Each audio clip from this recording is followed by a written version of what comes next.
This video is dedicated to all of you who want to remodel your home. What I want to say to you is that right now is not a time to put projects like that on hold.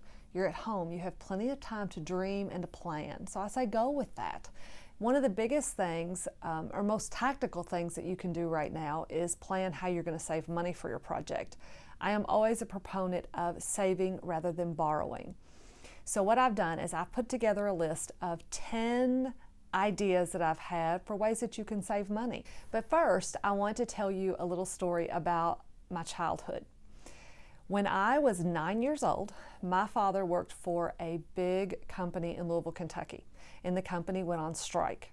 And at the time, my mom was a stay-at-home mom. So all of a sudden, they found themselves just literally overnight with no income.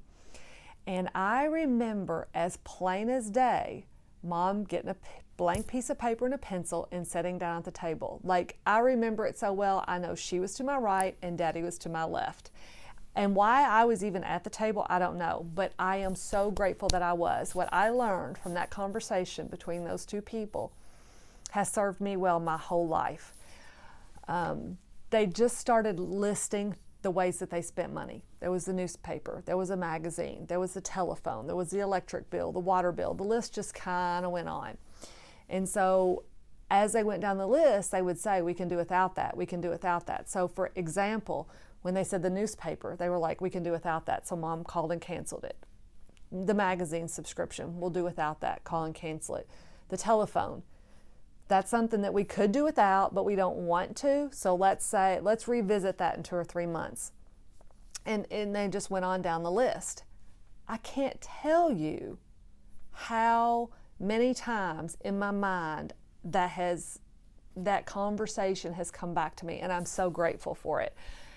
A couple of things to learn there, though. There are lots of ways to save money, and involve your kids in these conversations. It could be as big for them as it has been for me, seriously.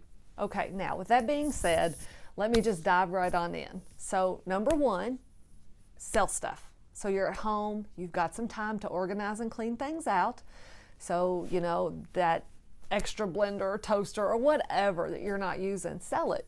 Facebook Marketplace is a really good place to sell these things. I've used it a ton myself. If you don't know how to use Facebook Marketplace, there's a lot of resources online, or send me a message and I'll give you a quick tutorial on how to use it. There's a bonus to this. If you get rid of stuff, then it's easier to clean your house, and I just think your house looks nicer when it's not so full. Number two, birthdays, Christmas, anniversaries. If there's a special project that you're wanting to do, ask for gift cards to Lowe's or Home Depot. There's a lot of things that you can buy there that'll get you quite into your remodel. The bonus involved with that is you don't have something that you don't receive something that you either don't really like that much, or maybe you won't use. Number three, stop eating out. Of course, right now we're not eating out anyway. So that's kind of the silver lining here. You've broken that habit. You've learned how to eat at home, refamiliarized yourself with your kitchen. But if you don't eat out, you're going to save a lot of money. So here's what I recommend. Say, for example, you and your family like to go to the local Mexican restaurant, because that's what we like to do. So we're a family of 5. And if all 5 of us go eat out at the Mexican restaurant, by the time we've paid our server's tip, which tipping well is a big thing for us, we spend probably $80 to $85. We can eat a meal at home for $20 or less very easily. So let's just say that's a savings of $60 then. If you do that twice a week, that's $120. Have a special savings account, a special spot where you just stick $120. You do that over a few weeks, you're going to really see that money add up, especially when you add to it all the stuff that you sell on Facebook Marketplace and the things you don't have to buy because you've asked for gift cards. You see how I'm layering here? The fourth thing you can do is take your lunch with you to work or school if we ever get to go back. No, we will get to go back. So when we get to go back, plan to keep taking your lunch. Do what Tony and I do. We fix a really big meal the night before. We fix leftovers for our lunch the next day. We can easily spend $20 a piece going out for lunch, and that's 2 of us. So that's $40 a day times 5 days a week. That's $200 on top of the other ideas I've already given you. Number 5, Look really hard at your entertainment package that you're paying for. I know some of us pay $150, $180 a month for TV. You can cut that back probably. Do you really watch all those channels? There could probably be an argument made for getting rid of it completely, but that's your call. I'm not going to tell you what to do. We've gotten rid of all of it and we buy Netflix. And I want to say there's a second one maybe that the kids have us paying for. I don't really watch it, so I don't pay any attention. But you could save a lot of money there. Let's see here. Number 6. I've got some friends, especially Jennifer Pierce. If you are listening, Jennifer, you are going to take issue with this, but stop buying drinks with calories. Drinks with calories would be like soft drinks, energy drinks, alcohol, flavored coffees, things like that. Just drink your water, because you know that you're supposed to be drinking half your weight in ounces of water every day. Half your weight in ounces. So if you weigh 150 pounds, you should be drinking 75 ounces of water a day. But if you cut out those drinks, you could save what? $7, $8 a day, some of you maybe?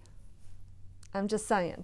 That's a way to take that money, put it in your special little fund for your remodel, and watch it add up. This one, I don't know, some people may not agree with. I actually personally did it myself. I downgraded my car. So I was driving a big SUV. The kids all got their own cars. I found myself in it by myself all the time, going to the gas pump literally every other day some weeks because I drive a lot, going to job sites, and I just thought, I'm not doing it anymore. So I downgraded. I got a car that was a couple years older. It's a lot smaller. It has a diesel engine.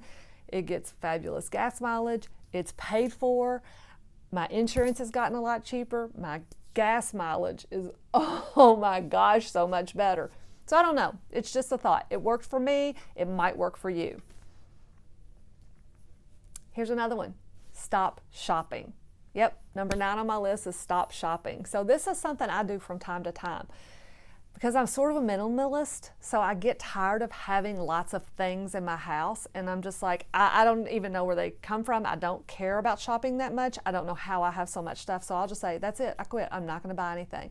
So I'll take a year off. No clothes, no purses, no shoes, unless something wears out. Now, if my tennis shoes wear out, I'm working out, I need new tennis shoes. I'm going to buy those. I'm not going to be silly about it. But I just don't go buy those super cute sandals because I like them. I just stopped that for a year. I don't try not to buy things for the house. Like, I just cut it out.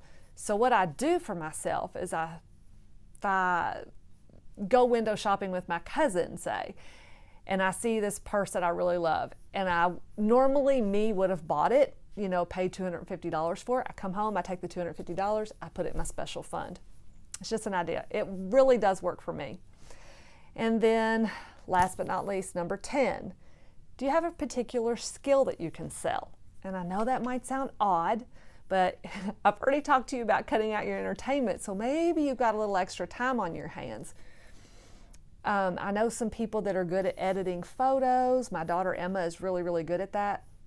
She could actually go on a website called Upwork, and I'm going to link it in my blog. But if you go to Upwork, you can offer that service to people, and they will pay you by the hour to edit photos for them. Maybe you're really good at typing. Maybe you're good at copywriting. Whatever your skill is, that is something that you could do to earn some extra money, and everything you get just goes in your special fund. So that was my list of 10 ways that you can save money. They're just ideas that I came up with. I'd love to hear what ideas that this makes you come up with. Hopefully it inspired you to come up with your own ways. So let me know what those are, please, in the comments below. But hopefully you've been inspired to continue on with your project. Keep planning it, keep saving that money. Because don't forget, not only are you making your home more beautiful, you're making an increase in value, and that's always a good thing. If you found this information helpful or thought-provoking or inspiring, please consider following me on Facebook, Instagram, Houzz, Pinterest, all the places. I'm generally Sanctuary Homes. Thank you so much for your time. I really appreciate it.